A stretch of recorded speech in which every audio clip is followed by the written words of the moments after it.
Hello and welcome to the Ending Body Burnout Show. We are your hosts, Chris and Philly, co-founders of a multi-award-winning functional medicine practice, serving busy people with energy, mood, and gut issues. While busyness, addictive doing, people-pleasing, and perfectionism might be the norm, it's not normal, and it's a major contributor to health issues. Our goal with this show is to give you a holistic root cause approach to healing your body so that you don't have to continue doctor or diet hopping or popping a gazillion supplements hoping something might stick. So get ready to heal your body, get your spark back, deeply connect with yourself, and step into the life of your dreams. Let's dive in.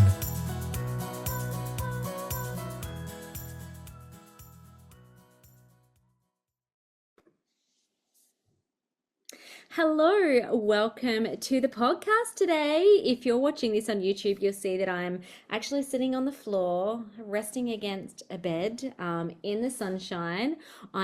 We're away for a little Airbnb road trip with our family before our kids go back to school. We've also just closed doors to our Ending Body Burnout Method program a week ago. So we always love to get away for a few days, reset, recharge, relax, and also connect with our children. So this is why I am squinting in the sun. The audio might not be as good as usual if you're just listening to the audio, but hold on for a moment until we get to the main episode because the audio will go back to our usual good quality audio. So I just wanted to introduce what we're sharing today in our potty. Chris and I did, it was quite a few years ago, I think it was back in 2022, a workshop inside our Ending Body Burnout Method program with our clients, all about redefining your identity so that you can heal. And I really wanted to share this one, almost like as a part 2 of a podcast we did back in September, all around chronic health labels and how you can unconsciously identify them as the truth of who you are, and it can absolutely block your healing. So today, this workshop or this podcast episode is kind of like, part 2 to help unpack further the role that our identity has on our ability to heal and to be well and to thrive. And we'll also coach you, or essentially we coached clients inside the workshop on how to start unraveling and changing that identity. So I really hope you find lots of gold nuggets in today's episode. And I'd love to hear what you think about it. Make sure you comment on the podcast episode. You can always comment on our socials or send me a private DM. I love to hear from our listeners. All right, let's dive in. Underneath all behaviors, there's a bunch of beliefs. There's a bunch of things that you believe to be true about yourself. Your nervous system gets wonky, gets a little bit dysregulated when you have dysfunctional beliefs, when you have systemic inflammation. We've talked about this one before, but tonight we're going to go even before, right back before these things, to your identity. We're going to try and tap into that tonight, and by getting clear on who you want to be and how you want to show up and what game you're playing in your life, you're going to find it a lot easier to regulate your nervous system. There's an NLP presupposition. It says you are not your behaviors. You're not your behaviors. So let's rattle off a few. A hypochondriac. You're not a hypochondriac. You're not a sick person. Broken. You're not broken. Victim, addicted doer. Yeah. You're not a martyr. You're not people pleaser. You're not a dragon mum or dragon dad. You're not a what are some others? You can put some in the chat too. Yeah, if you can think of some. Yeah, like not even. You're not exactly. a depressed person. You're not an anxious person. Yeah. That sort of thing. You're not a sensitive petal person. You're not an emotional eater, right? You're not what's a really negative one? You're not an ugly person. You're not a what's some other insensitive ones? You're not a skinny person. You're not a fat person. You're not a insert derogative word, whatever word comes to your mind, doesn't matter. You're not a worthless person, right? These identities, these labels, they're not even true. You are not your behaviors. You might do that last one, worthless. You might do worth less things compared to something that's worth more. But what is worth? What is value? It's different for everybody. You talk to a person who's got a spinach farm and you try and sell them some spinach, and they're probably going to look at you and be like, I don't need this. I'm not even going to take that off your hand for free. I got all the spinach I can need. But you go to somebody who doesn't have any spinach at all, and they're going to really value that spinach, especially if it's beautiful, fresh, organic, Australian native spinach from Chris and Philly's garden. What else we got? It's funny. Okay, so you are not your behaviors, but but the most important information about a person is their behavior. I'll show you that one. You are not your behaviors. You're not your behaviors. But the most important information about a person is their behavior. What? Anyone take a guess as to what that means? It's like, sounds very contradictory. The cool thing about this presupposition is that behavior never lies. You are not your behaviors. You're not a particular type of person. Demi, we're just talking about identity tonight. And the most important information about you as a person is your behavior. I like what Nikki has said. What did Nikki say? Your behavior often indicates where you are in your journey. Yeah, absolutely. Ding, yeah, ding, ding. that's it. You have like a Cluffy thing. Oh, man. It doesn't work anymore? I accidentally deleted it and I can't find how to install it again. I wasted too many minutes trying to figure that one out. There you go. Amanda's giving you a virtual clap. Yay! All right. Here's a little analogy. Phil, do you want to talk about the box factory? Yeah, okay. I'm going to talk about this really specifically in terms of like a health symptom. Let's just pick something out. Anxiety. Cool. Actually, no. I'm going to do food issues, because that's sort of like, okay, because that'll make more sense. So some people, okay, there's a factory that makes boxes, and suddenly, all of a sudden, this machine is spitting out boxes that have a missing side. And so the workers are like, oh my goodness, how are we going to fix this? So they start fixing, this is a make-believe story, by the way. They start trying to fix these boxes by adding another side to the box. And they're like, okay, yeah, that's fixed. Cool. Let's like pass that on. That's fixed. Let's pass that on.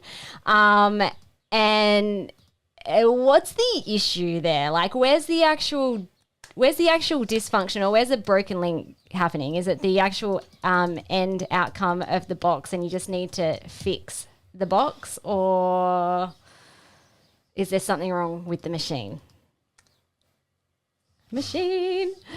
So if you think about behaviors, this is like a bit of a random metaphor, but if you think about behaviors, a lot of people are trying to, so food intolerance is a perfect example, because a lot of people will think, yeah, it's the food that is causing the issues. I got to stop eating the food. And that's kind of like trying to fix the box in the end outcome. But then if you think about health issues that pop up, or different behaviors that lead to health issues, instead of trying to address where you are right now, or the health issue or the behavior, it's like, what about actually fixing what actually caused that thing to happen in the first place? And that's kind of like fixing the machine, not the end outcome of the box. Because when you fix the machine, you're going to get perfect boxes. Absolutely. All right.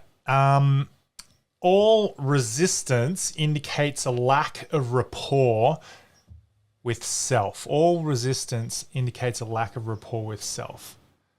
So when we talk about that, we mean any sort of resistance, like sickness, like frustrations, annoyances, triggers, hatred, shame, guilt, anxiety, depression, pain, discomfort. What are some others?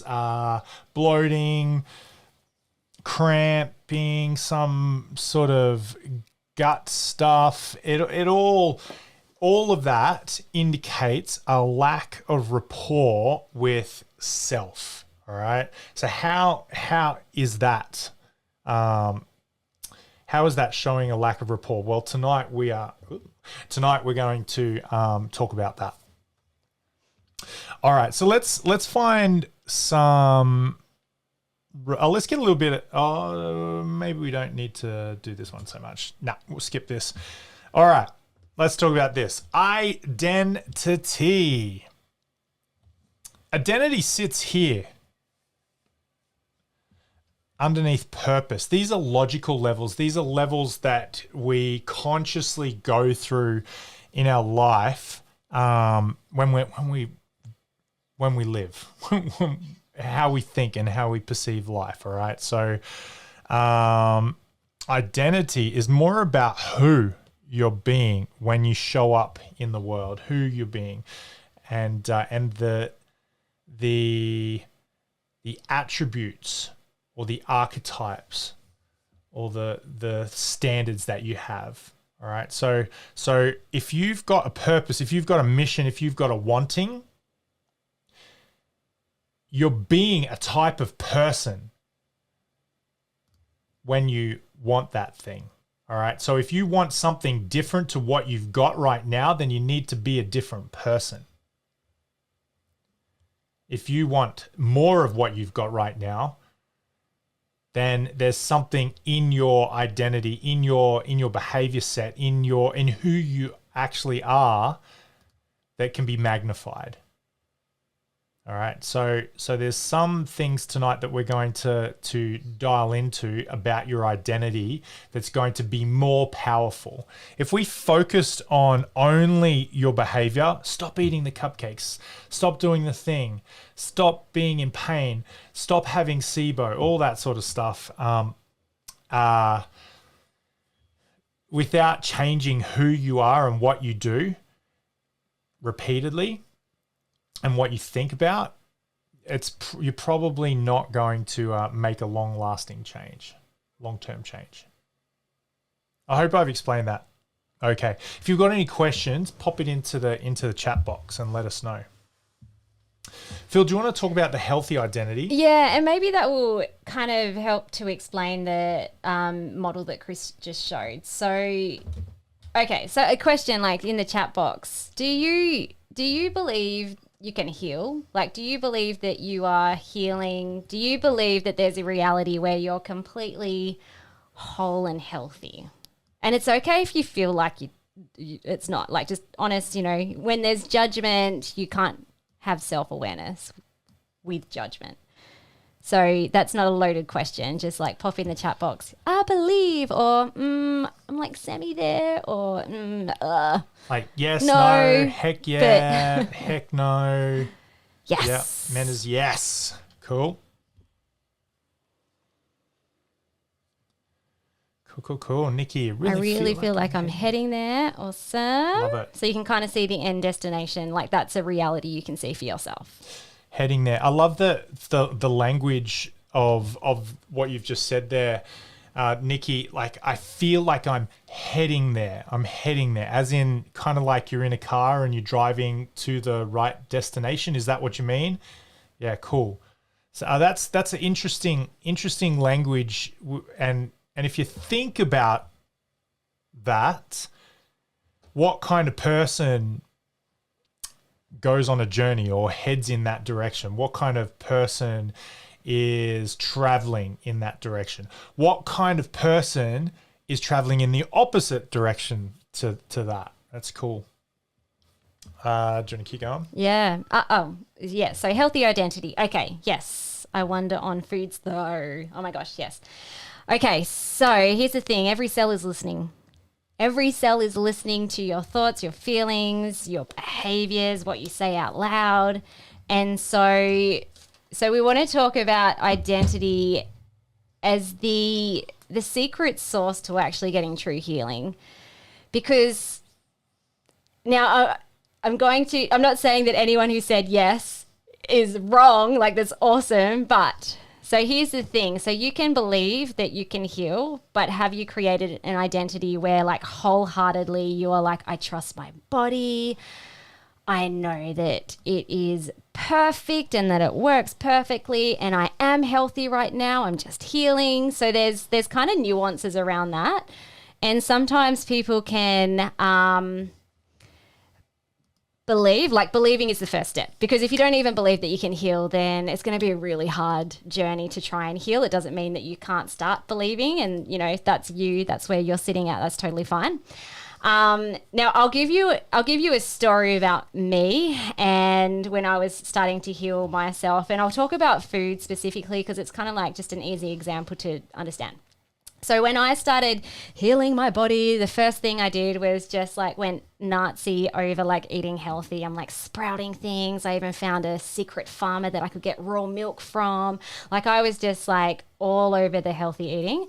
Only on the weekdays. And then on the weekends, I was like, yeah, I've done so well. I'm going to treat myself. So I go and eat all the things. And it was a bit dysfunctional too, because like I would go out to social events and I'd actually hide the food and eat the food away from people. So, you know, ding, ding, ding, that's kind of like a little behavioral pattern that's a dysfunctional that's saying, do you actually really think that you're healthy and that you are whole and that you can heal when you're coming to food with that energy? So anyway, if I knew what I knew now, I would have done things a lot differently. But back then I was just like, oh, I see all these healthy people and like, you know, they've got health and they're eating healthy most of the time, but they're eating like burgers or ice cream or whatever. So like I can do that and I can still be healthy. Yet the dysfunctional thing for me was that I had a lot of shame and guilt and I was like literally hiding. I was so embarrassed about what I was eating when I ate unhealthy.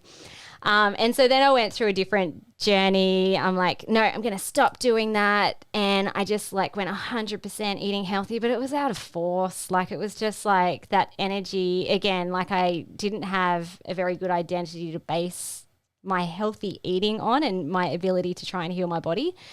And yeah, journey. So then like, I don't know, it was probably like 3, 4, 5 years ago, came out of that space to like, okay, I know what my body likes. I choose foods that nourish and support my body. I don't eat perfectly. I eat sorbet sometimes. And I don't know what else is something that's maybe not like super healthy. Rice crackers, that's not bad.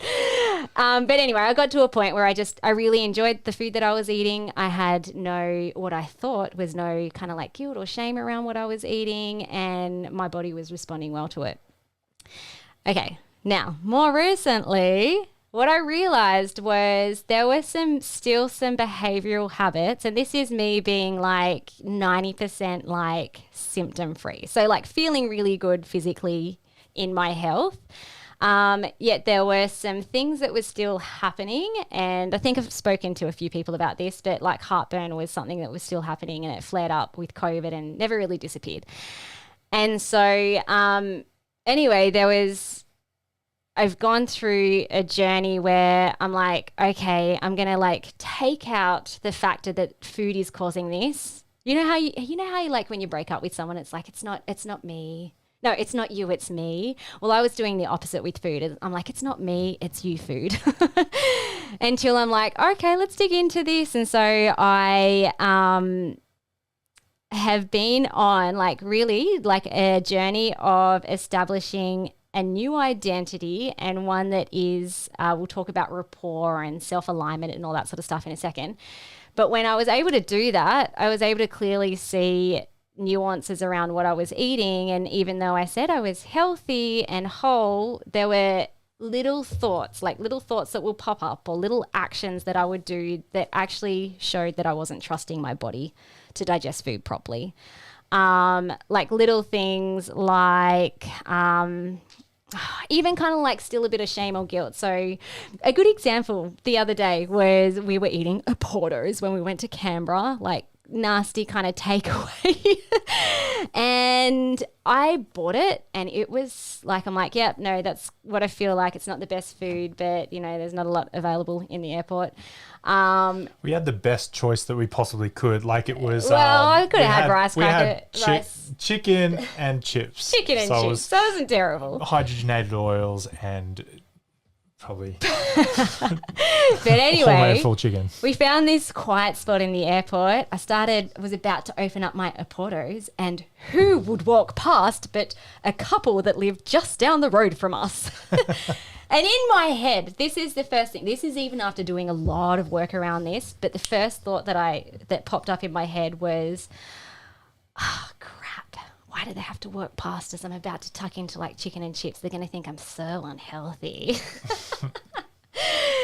And then I kind of like disregarded the thought. They chatted and they kept talking about the dinner. Oh, enjoy your dinner. And in my head, I'm like, shut up about the dinner. Stop talking about my dinner. Stop it. Stop it. Just go, go, go.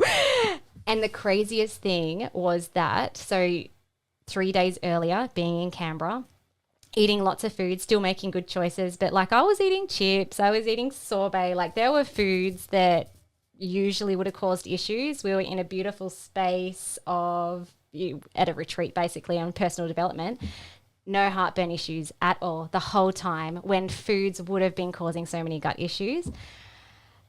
But after the Portos and after these little things that were popping up in my head, it was like heartburn, mega, like for 6 hours, until I apologized to myself and the heartburn disappeared.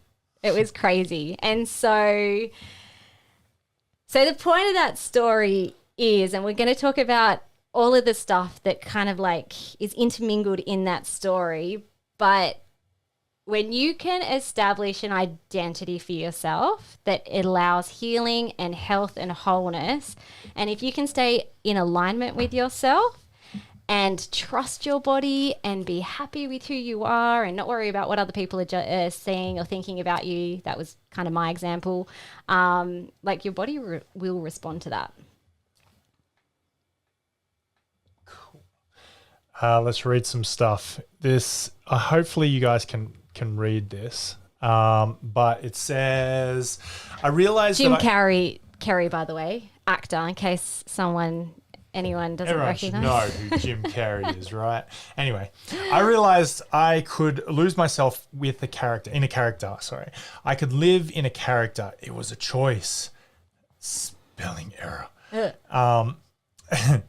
And when I finished with that, it took a month to remember who I was. What do I believe? What are my politics? What do I like and dislike?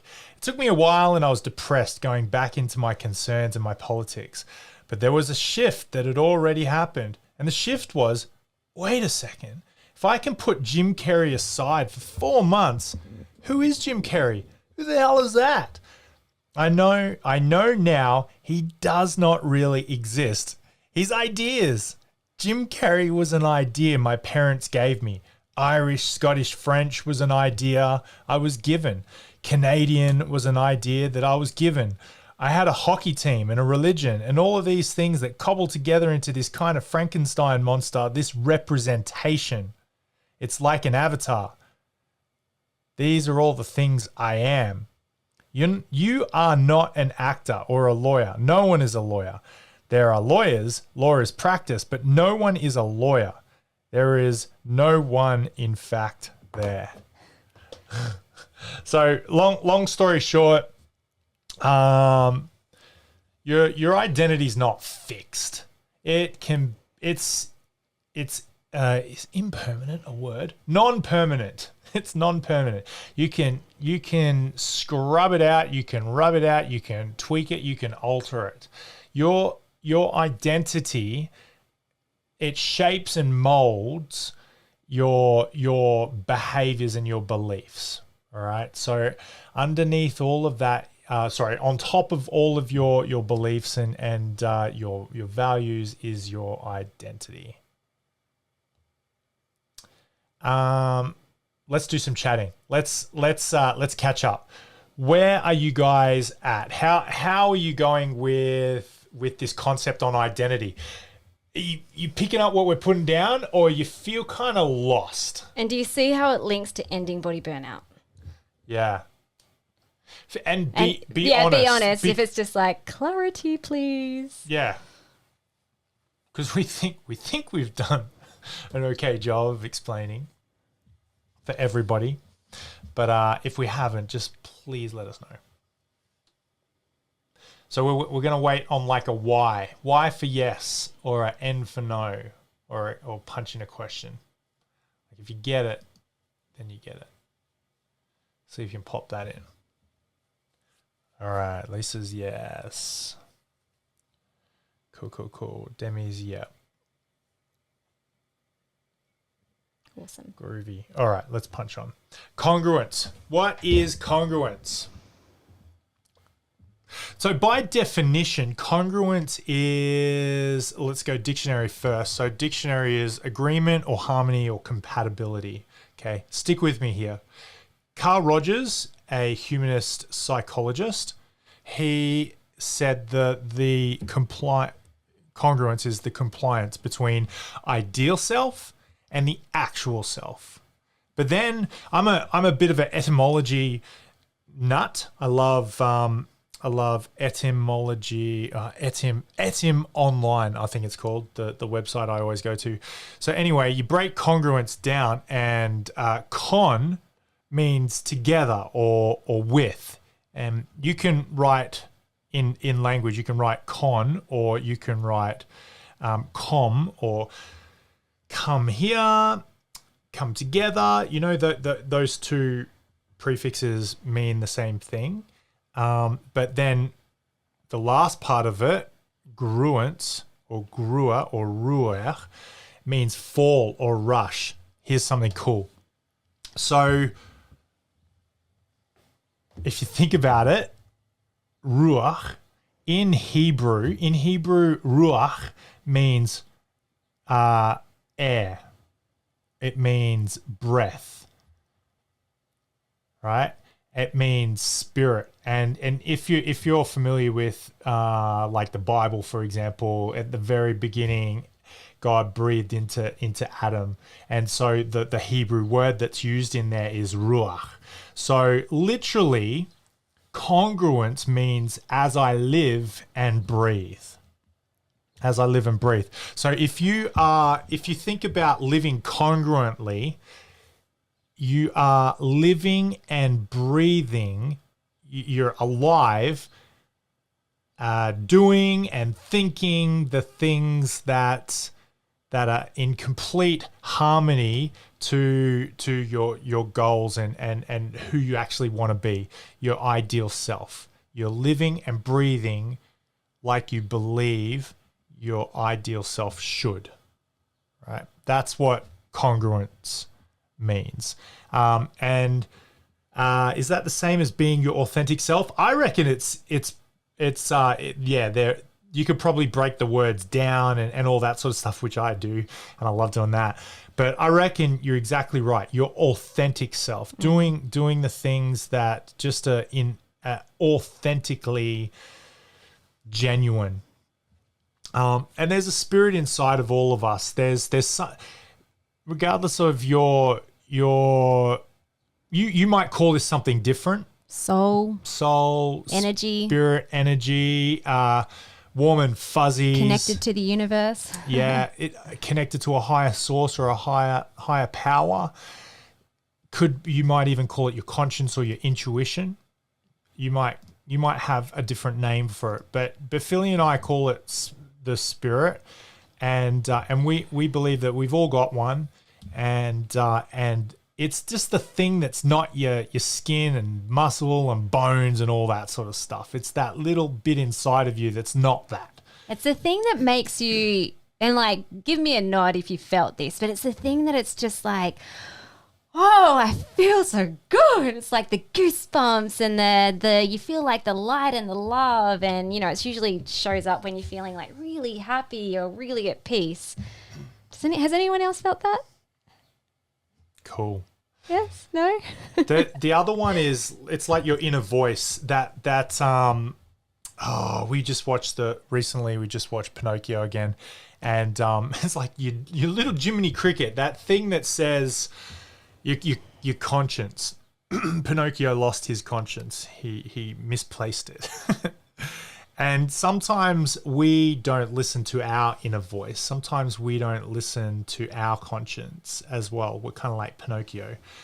Inner voice too, I think about the subconscious state sending you and we've talked about that a lot in other workshops, that the subconscious state sending you little messages up to your conscious mind. So it's kind of like, oh, that's a weird thing that's popping, or like a weird memory, or like, oh, why do I keep thinking this thing over and over? That's kind of like this, unlocking this inner voice. See, when you were born with full potential. Oh, that's silly. When you were born with full, pure potential. There was nothing wrong with you. You were a perfect little piece of meat and bones and spirit. Yeah, you just. Do you agree? The world's your oyster. You could do whatever You're just you want. so cute and chubby, and even when you cried, everyone loved you. You might. Everyone's probably got an opinion on this, but you might not have chosen how you came into the world, but ever since you've been able to make decisions, you've been making decisions. And it's kind of like an avalanche rolling down the mountain. I've never seen an avalanche rolling down the mountain, but on TV I have, and on Looney Tunes, on cartoons I have, and you know, it starts with something small and it just kind of builds into this avalanche. Usually like some sort of cartoon character rolling down the mountain with like snowballs attached to him. Anyway, you are born with pure potential, and I feel like sometimes we might lose track of where we want to go. Sometimes we get completely on the right mindset, in the right direction. We might know who we want to be and what we want to do, and then sometimes we forget or we get lost. So what we want to do, we've talked about where you want to go, your desired state, in the past couple of workshops. And now, so basically, even if you've forgotten, now you remembered, now it's there. And so let's get you living and breathing according to your true, purest potential. And I know this sounds really abstract and vague, but I'll go back to the heartburn story. And so like my old Philly program, so the broken machine that was spitting out the box that had no side, like the deepest thing was around like I was weak and incapable, and then that drove like addictive doing and overachieving, and you know, even like thinking that my body wasn't capable enough to heal itself and to be whole on its own. So when then the heartburn happened, and I'm just like, oh, okay, rapport broken. Talk about that in a seckie. But I just it wasn't even just the heartburn. It was this just yucky feeling, like this incongruent feeling where I'm just like, I know that something's wrong and something's up, and I don't think it's just a physical heartburn irritating me. And then it wasn't until I was able to listen into the inner voice, and it's like, all right, well, really it was self-awareness, which is the inner voice. It's like, okay, what happened there? Oh yeah, okay. So it wasn't just the gross chips that I ate. It was literally the fact that I broke a promise to myself that I am awesome. Like I don't have to worry about what other people eat if I occasionally eat chips. And like I am a good practitioner, and, you know, I'm not perfect and all that sort of stuff. And so I broke a little agreement with myself. My inner voice told me that because it just kept coming back to this conversation that we had. And so I just had to dissect it. And then the pure potential, like I could feel that when I said sorry to myself and like reminded myself that yes, I am strong and capable, and my body can do this, and my body is great at digesting, and it doesn't matter what I eat. in terms of like what other people think about me and how I eat. And then when you have that congruence, and maybe you might have felt this sometime, it's just like you just feel alignment with yourself. You feel good about yourself. You feel peaceful. You feel light and love. Has anyone felt this, or am I just like weird? Nikki's nodding her head. Great. Okay. So that's what we're talking about, this feeling. And if you haven't felt it before, oh my goodness, I'm so excited for you to experience this, because it would just light up your world and your body. Like, even as I'm talking, I'm feeling healing within my physical body. Like, this is the connection between body, mind, and spirit. When everything's connected and in alignment with each other, like, your body can heal. Yeah, cool. G says the inner voice is getting louder recently. Awesome. I love it. Cool. And that's probably because you're listening to it or more aware. Like, yeah, it's the practice as well. It's like if you meet someone and you're like struggling to communicate with them, well, I mean, you could give up, or you could just work on communicating better. And like, that's exactly what it's like when you're communicating to yourself. So rapport with self, when you're feeling like you're in rapport with yourself, this is what we mean by that. It's a close and harmonious relationship in which one is able to understand the communication of the body, mind, and spirit. So when you really feel like you can understand what your body and your mind and your spirit is telling you, and maybe even an external source or God or Holy Spirit or inspiration, whatever you want to call it, right? That external to you thing that you feel or that you are aware of, all of those things, you can be in rapport. And specifically, we want to talk about you, like being in rapport with you. Okay. And so when you are just in harmony, if Philly and I were to sing and we're trying to like harmonize, because I'm such an awesome singer and she's terrible. No, I'm just kidding. It's the opposite. I would be pitchy and all over the place. And everybody listening would be like, Chris and Philly cannot sing. But it's totally just me because I'm not in harmony with the duet. Amanda says, Chris is such an awesome singer. I love listening to Chris sing. I'm just kidding. That's amazing. When I burned out recently, my body was freaking out and my mind didn't know why. It was clearly a disconnection. I love it. Yeah. And oh man, next week, we are going to go deep into like the pain and the signals that your body gives you. I'm so excited, but we need to do this one, which I also love, but we need to do this one so you can understand that. Because like what's the, okay, so everyone's had like health stuff, yeah? Like in order for your body, in order for your like conscious mind to get some sort of like shake up, it's like there's something going on and I'm not happy with something inside you, whether that's physical or emotional or mental. Like, what is the thing that grabs your attention the most? And like maybe you actually have something. Like for me it was the heartburn and the chest tightness. For other people it might be other things. Like Chris gets a really sore hip. And also, so on the good side, when I feel like I'm purely aligned, when I feel like I'm on the right track, I get goosebumps and I get little warm and fuzzies and I feel just like, teary, but like happy teary, motivated teary, that sort of thing. And eyes kind of get wet. I get all that sort of stuff when I know I'm on the right track. And here's the thing. Sometimes, you said the inner voice is getting louder recently, right? Louder recently. Sometimes, and I like what you said there, because sometimes we just, courage. Courage is the thing that we need. We need courage to listen to that inner voice, or courage to listen to that inspiration, courage to actually do the thing that's in alignment, that is in the right direction. Well, yeah, it's like the courage of following through as well. So just to continue on with my heartburn story,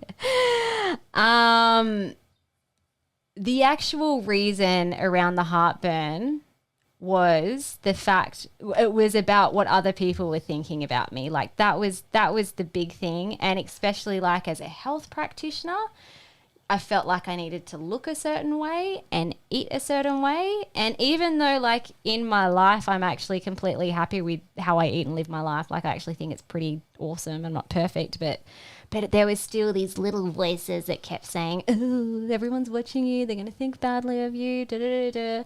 And so one thing was around my skin as well. So I was actually taking I was using a supplement. Now, guys, I know that most of you are on supplements, and I'm not saying supplements are bad at all. They're part of the healing process, but I was using one for many, many years, and I was just too scared to stop it. Like literally, I was too scared to stop a supplement called Menstro Care because I thought that my skin would get really bad if I went off it.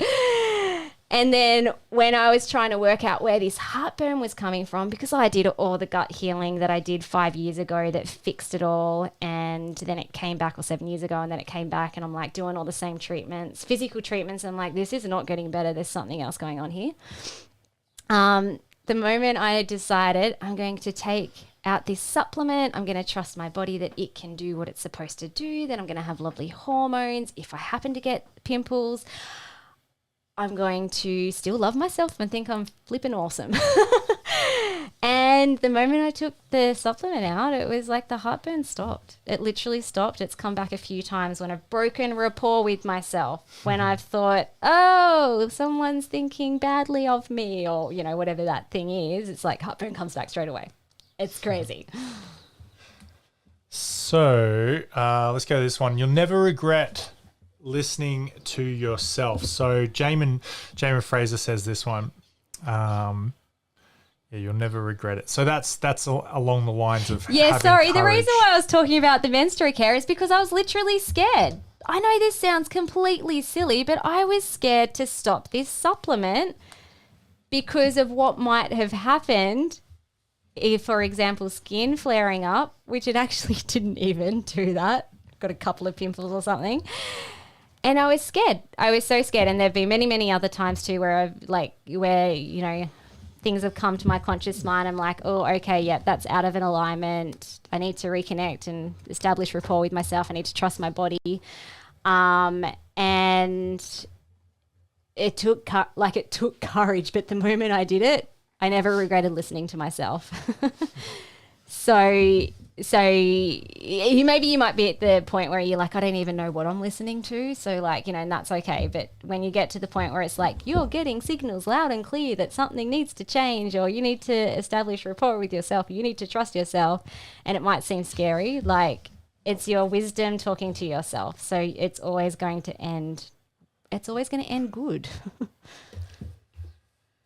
So David Hawkins has an awesome book called Power versus Force, and in that book he has a map of consciousness. It's kind of like a scale. Down the very bottom, I'm going to power through this. Kind of run out of time to dig into this. I'm going to have to do some other videos. Needless to say, shame, guilt, and apathy. I call it in the red zone. That's Chrisism. Can you zoom in a bit with what you're looking at? Yeah. Okay. So in the red zone, we've got apathy, guilt, and shame. And then you've got grief, fear, desire. Then you've got anger and pride.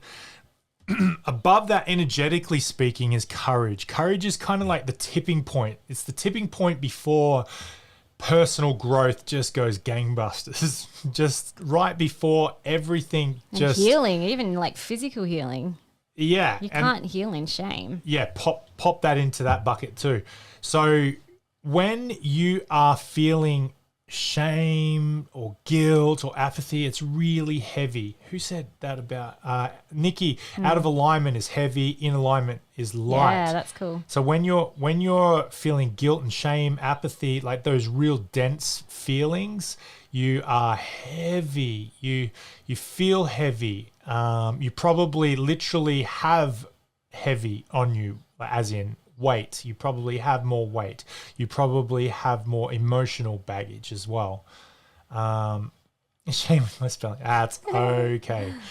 I didn't notice until you said it. Now you can move to acceptance, which is in the blue range. So courage. Anyway, the last thing I'll say about this is courage gets you. It's the thing that gets you moving towards your who you want to be. Okay. So now let's choose your character. Has anyone seen played Dungeons and Dragons or watched what's Stranger Things? Anyone seen Stranger Things? So cool. Yes. So in Stranger Things, the boys love playing Dungeons and Dragons. I love playing Dungeons and Dragons when I was a kid. Where you get to choose your own character. So when you get started, you choose your character and you give your character attributes and a name. I can't remember what I was, but I used to make ridiculous characters, like just stupid ones. With my magic skill would be jumping on heads. Like that would be my thing, but it would cause damage. Anyway, the cool thing is you could be really creative with your character, who you want to be. Like there's no rules. You can have special powers. You can have special habits. You can literally choose who you want to be. Sometimes you might need to get a role model, like finding somebody that you look up to and are inspired by. Could be Philly, it could be me, it could be one of you guys, it could be somebody else. Or it might not be one person, it might be many people. It might be someone that you've met or that you know. It might be somebody that you've never met. It might be somebody that you've just invented. But having somebody that you can aspire to be like, not from like a guilt or a shame thing, but from an inspiring, courageous, they can do things or know how to do things that maybe you don't. Yeah, it's also, so the reason why we're talking about characters is because we're talking about identity and redefining your identity so you can get more of what you want, which is more health and everything else that you want as well in your life. And so we like to use character because, like, going back to Jim Carrey, every time he did a new movie, new character, and then he kind of like forgot who he was, and then he had to create his own like new Jim Carrey version. So character is kind of a good and even playful way of, because sometimes, like, I don't know, maybe some people have been trying to create a new identity and try to be who you need or want to be in order to heal and get healthy, and maybe it hasn't been working very well at the moment. Maybe it has. Like, if it has and it's working, cool, keep doing what you're doing, and maybe these can just be little like add-ons. But if you're kind of really struggling to shift who you are so that you can actually heal and be healthy, adopting a character is a great way to do it. And like a role model too. So I'll give you, before we jump into, like, we're going to do some chat box and some workshopping around this, but just for me, again, like I was just like, really back in the day when I was physically healing, I was just like, I really was just physically healing, and I didn't understand or even know the power of looking at body, mind and spirit.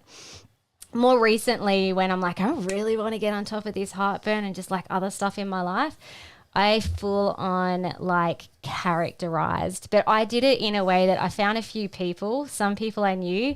So Chris has this amazing tendency. Biceps. Okay, so my old character was very, again, like driven out of fear and force, because I'm like, I'm weak. I've got to do more. So like I had this really negative pattern of overdoing and working too hard and not being able to switch off even when I was relaxing or having self-care or spending time with the family. I was very out of alignment because I just like, I couldn't relax. And so one of my caricatures or role models was Chris. Not to give him a big head. In fact, I didn't even tell him for a while because I'm like, because some of the things that really used to pee me off about Chris were things that I was missing that I actually kind of needed. So I didn't tell him for a while. That's like everything, really, isn't it? Like sometimes a frustration with yourself, with someone else is usually a frustration with your own self. Actually, that's like 100% like always the case. So Chris like has this awesome tendency where he just likes to live in the moment, and he like his whole like one of your highest values is to have comfort and pleasure and fun. And so I'm like, I need a little bit more of that. And so anyway, I was just literally watching him how he did that, and I tried to model and copy it. So that was like one way. Another way was I found a few podcasts, like just people I admired, never met in my life, hadn't even worked with them, and I like binged on their podcast, just like analyzing what they said and how they like, even like especially around how they talk to themselves and like the strategies they used in their life.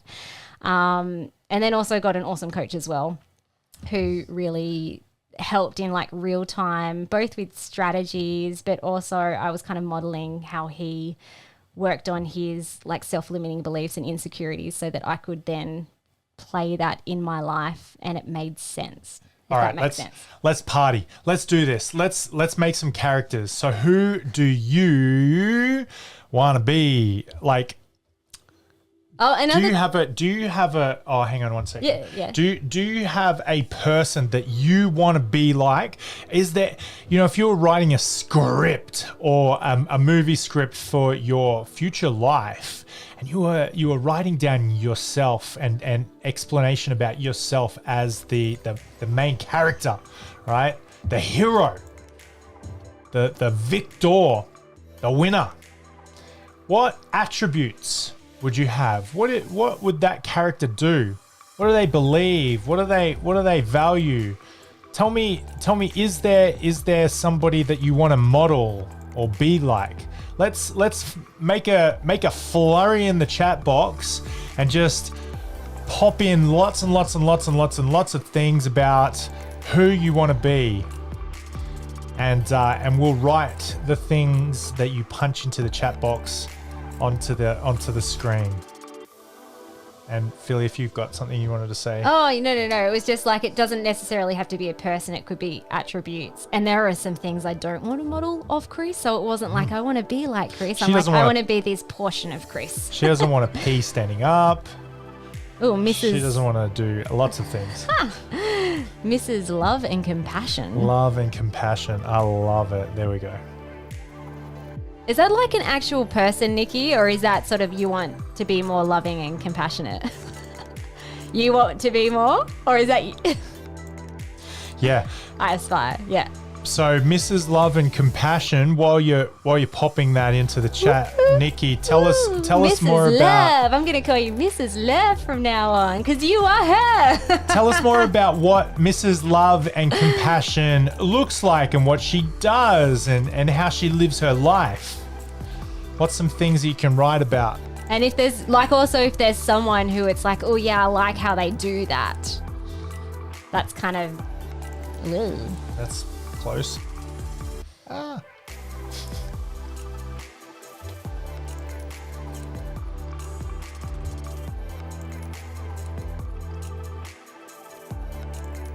So yeah, tell us, who do you want to be? What do you want your character to be like? Eckhart Tolle podcast. I can never spell his name. Cool.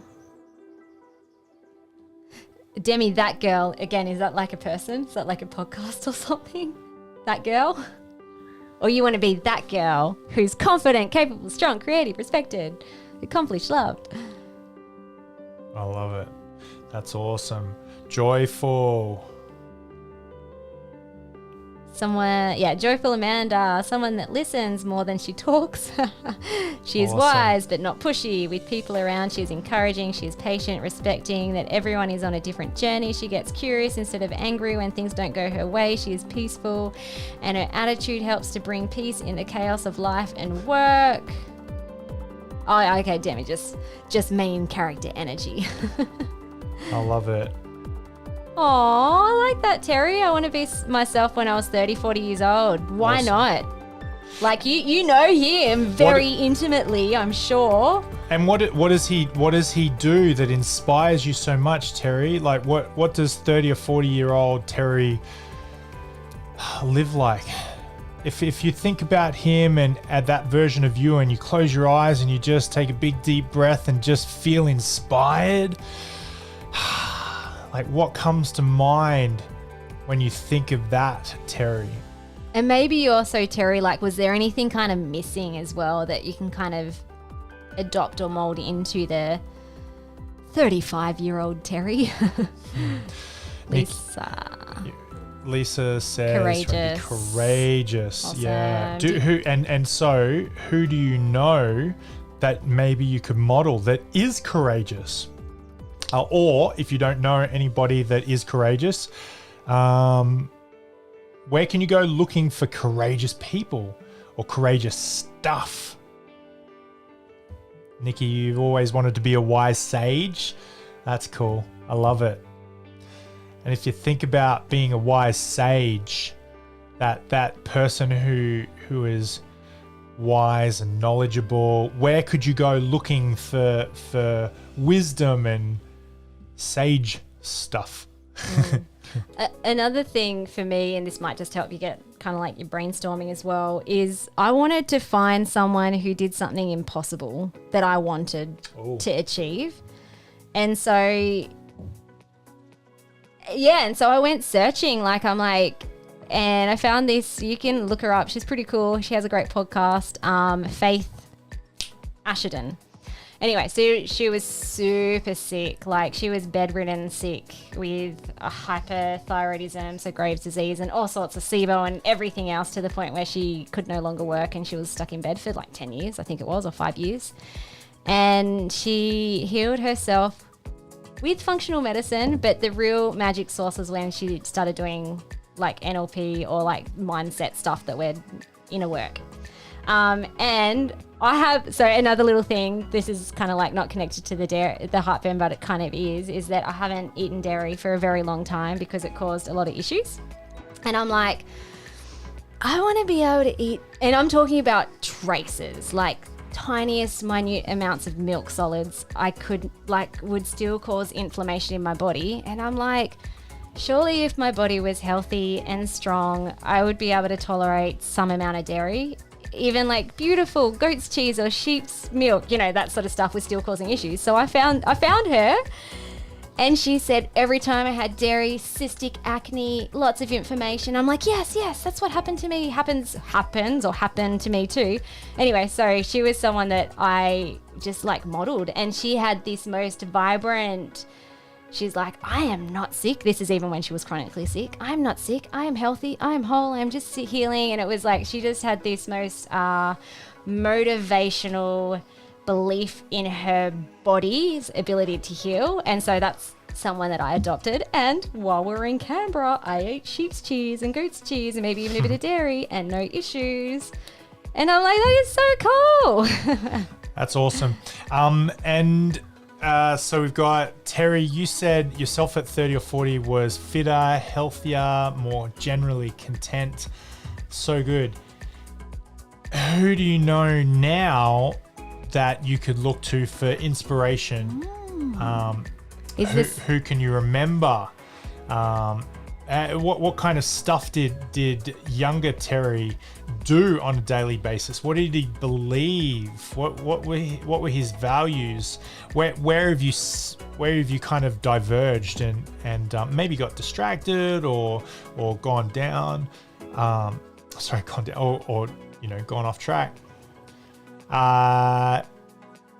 Lisa, I love that. Yeah. You said your daughter was courageous. That's so cool. That's awesome.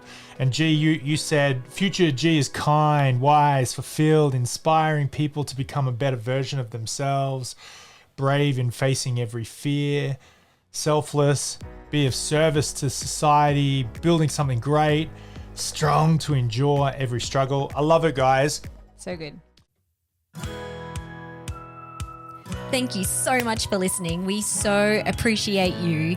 If you'd like to give us extra smiles, drop us a review and spread the love by sharing this episode.